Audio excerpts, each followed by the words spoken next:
குறள் 396.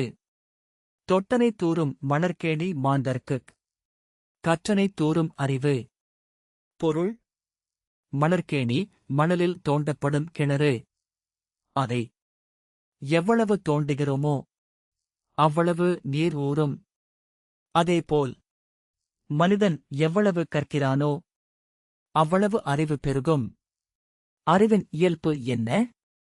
அறிவு என்பது ஒரு பாத்திரம் அல்ல. ஒருமுறை நிரப்பிவிட்டால் முடிந்துவிடாது. அது ஒரு கிணறு போன்றது. தோண்டத் தோண்ட நீர் பெருகும். கற்கக் கற்க அறிவு பெருகும். ஆனால் இங்கு ஒரு ஆழமான உண்மை இருக்கிறது. நாம் கற்கும்போது நமக்குத் தெரிந்தது அதிகரிக்கிறது. அதே நேரத்தில் நமக்குத் தெரியாதது எவ்வளவு பெரியது என்பதும் புரிகிறது. இதுவே உண்மையான அறிவின் தொடக்கம். வள்ளுவரின் அற்புதமான உவமை. தோண்டுதல் முயற்சி. நீர் ஊறுதல் அறிவின் வெளிப்பாடு. கற்றல் தொடர்ச்சியான முயற்சி.